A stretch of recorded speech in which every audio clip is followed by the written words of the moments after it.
Hey guys, my name is Danish and welcome back to my channel, and this video is going to be a bit of a sad tone for Intel but a lot of performance for us Apple fans who've been waiting for it to happen. So without further ado, let's just get started on the video about which Mac should you buy in this M1 era. Roll the intro.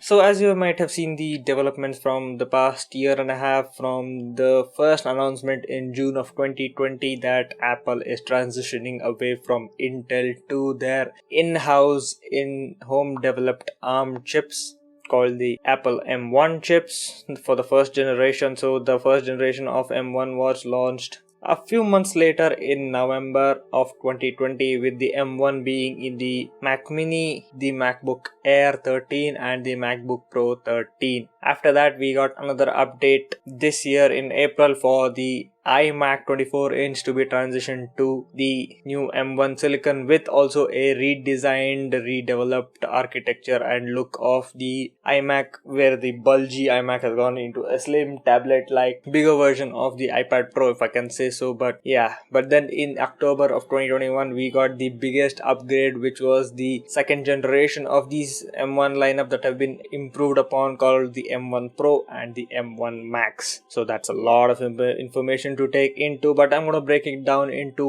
terms of price range of each category, so you can just hit it that if you have a budget of so and so, you can just go for the devices below this point and not worry about all the specification of all of these devices. So let's start out with the cheapest option, which is the Mac Mini, which is there for $699 for the starting model, and it goes higher and higher in terms of storage and RAM, obviously. And then we have the M1 Air, which is going from $999 to $1249. Both models are the starting models, with the $999 model getting an 8-core CPU and a 7-core GPU, and the upgrade version gets an 8-core CPU and an 8-core GPU. The MacBook Pro 13 also has a similar lineup with two price points at $1299 and $1499. And then we have the latest generation Macs, which is the Pro 14, which starts at $2,000 and $2,500 for the two configurations that they allow, and the Pro 16 also starting at $3,500 for the M1 Max variant, which is the top of the line chip that Apple is showing right now. And I'll have all the conversions to Indian rupees over here as well if you want to check it out. And let's not forget the iMac, which starts at $1299 and $1499, and the $1299 also again gets the 8-core CPU and the 7-core GPU, but also loses out on two USB ports and gigabit Ethernet on the power charging brick, which is separate on the ground. And also you get the Touch ID keyboard as well for the upgrade version. So I'll not start nitpicking, but I want to talk about performance for a second, because the M1 ARM chips are really powerful, but they aren't, overpriced in a sense like all the Intel Macs that we had from the prior seasons from 2016 or 2015 all the way up till now, where the price that they were asking was not really showing in terms of performance, and they would just thermal throttle and just go like fans at full speed. They used to be called helicopters for just that reason, because they used to overheat pretty easily. But these ARM chips are really something else, because I have the benchmarks here of a few of the things that were tested on this, and for now I'm going to check out CPU benchmarks and GPU benchmarks, and I have some interesting findings over here. So if I'm looking at the base model M1, so 4-core high efficiency and 4-core high performance, so it had a single core score of 1541 and a multi-core score of 7800 cents. My 5600X that is there in the tower under my desk, a huge desktop processor, had a single core score of 1577 and a multi-core score of 1108. See,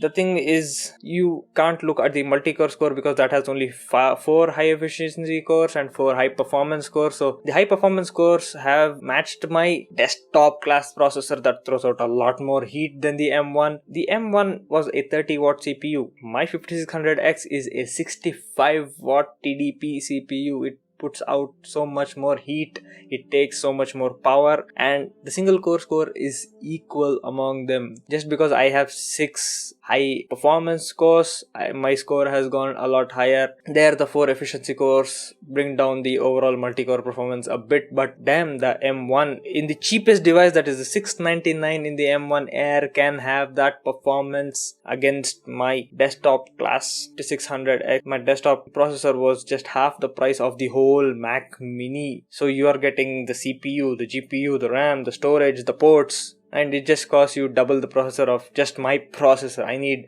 to buy RAM, I need to buy graphics card, I need to buy display, I need to buy a case, I need to buy a power supply, I need to buy a lot more things which cost a lot more, especially the GPU in this scenario. I'll come to the GPU test in a bit because I'm still gawking over the CPU scores because I want to compare it to other processors, because I just compared to my 5600X because that can be subjective, but I'm gonna compare to other industry relevant processors right now. So the Intel 10900K, the flagship of the 10th generation, had a single core score of 1426 compared to M1 1541, so roughly even with a bit of variance to do of testing methodology and testing variance. The multi-core score is obviously high because it has 8 or 10 cores. Now coming to the M1 Pro and the M1 Pro Max, both of them have a pretty similar single core score of around 1500 points and the multi-core score of 12,000 points because they have 8 high performance and 2 high efficiency processor cores each, so they literally match my 5600X in terms of performance for single core and multi-core. And there are laptop class processors, they put out around 40 watts of thermal output. Mine puts out a minimum of 65. Now you can understand how much power efficient they are and how much more powerful they are per watt compared to my desktop class processor. So a laptop processor coming that far on laptop levels of cooling on battery power most of the time, that's just astonishing. And now coming on to the graphics benchmark, so this is something that really shocked me because the M1 Mini, so I'm taking the GFX benchmark of the Aztec test with 1440p resolution, and I have picked all of these results from AnandTech. I'll link these articles in the description below if you want to go and check it out, and all the other tests that he has performed and their team has done, and you will not believe these. So the M1 Mini scored a score of 77.7 in this benchmark, and to compare it to other processors or other systems, so we have the Acer Nitro 5. So this is a Ryzen laptop processor of the 4600H with a 1650 attached to it, which is also around 70,000 Indian rupees if you want to go and buy it, and the M1 Mini is around 64,000 rupees if you want to go and buy it right now. So for 1,000 rupees less, you're getting literally slightly lower performance. So instead of 89 points, you're getting 77.4, but it's comparable, it's in the same price bracket as the Windows desktop laptops, all of these, and these points are going to get even more mind-boggling as I go down the list into the M1 Pro and the M1 Max, which have increased and doubled the graphics performance from each generation. So if you take the M1 as the baseline, the M1 Pro doubled the graphics performance and the M1 Max quadrupled the graphics performance compared to the M1. So if I'm going into the M1 Pro scores, it scores 165.8, and this is comparable to an Acer Predator Triton, which has a 2080 mobile graphics card and is also priced at around 1.8 lakhs, and the M1 Pro 14 with the M1 Pro is 1.9 lakhs. So with just a variance of 20,000 rupees, you are getting the same performance. See, comparable performance, damn. And now for the most bonkers performance metric of the M1 Pro Max.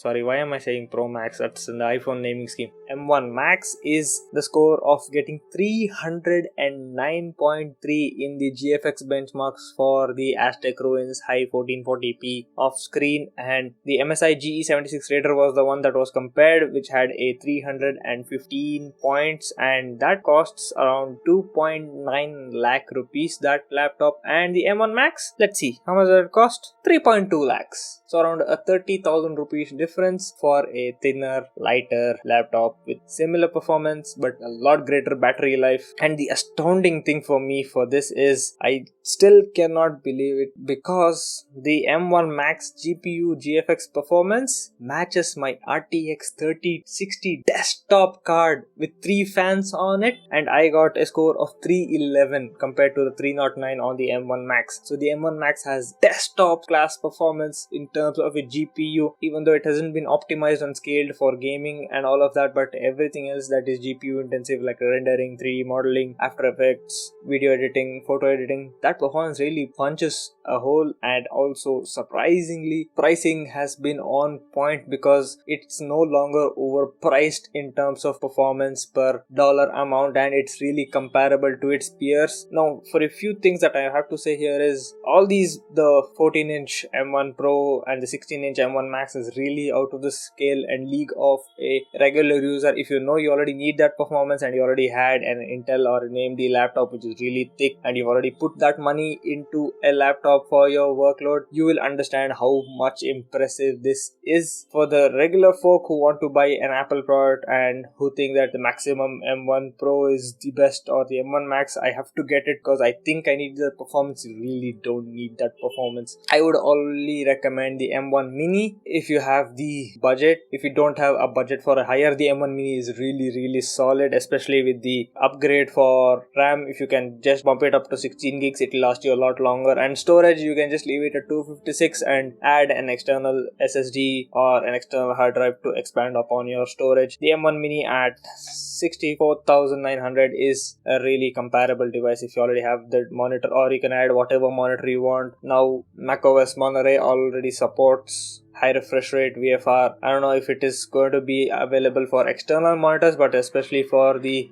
14-inch and the 16-inch that were launched, it already supports it over there. So hopefully they release it for all the other desktop models, but still at 60 FPS, if you are using a 1440p monitor or a 4K monitor, it's going to be amazing. And then if you really don't want to buy any of those ancillaries, the M1 iMac is also a good option at 1.1 lakh, because anything beyond that and then you're starting to cross over into the 14-inch M1 Pro territory and the performance just jumps up. So anything beyond this is going to be something that you will just add some more money and just jump up to the 14-inch for the M1 Pro. But the iMac base model and the not the iMac base model, the iMac second to base model, which has the gigabit Ethernet and 2 more USB ports, is the one that I would recommend at 1.3 lakhs. Or for the best budget bang, the M1 Mini is going to be your choice, and because it has the ports as well, it has HDMI, it has 2 Thunderbolt ports, it has 2 USB ports, and it has proper cooling as well. So the M1 Mini is the recommendation that I would give for any of you who are looking to buy into the Apple ecosystem at the lowest rate possible, but still get good enough performance for everything that you're doing. If you're thinking about doing gaming on any of these devices, I would just stay clear and just go to Intel or AMD on the Windows side, because Mac is still steering away from gaming, and I don't think it's going to turn into a gaming device or a gaming system and support most of the games, because all of them have to be re-optimized for ARM processing, which is going to take a while. So I guess that's the end of this video. If you like this video, hit that button over there and support the channel. If you want to watch more of my videos, hit subscribe again over there. There has to be a ding at the bottom with a bell. Click that, you'll get notifications on all of my future videos. What do you think? Which Mac do you want to buy, or would you think of buying at the price range that you're looking for? And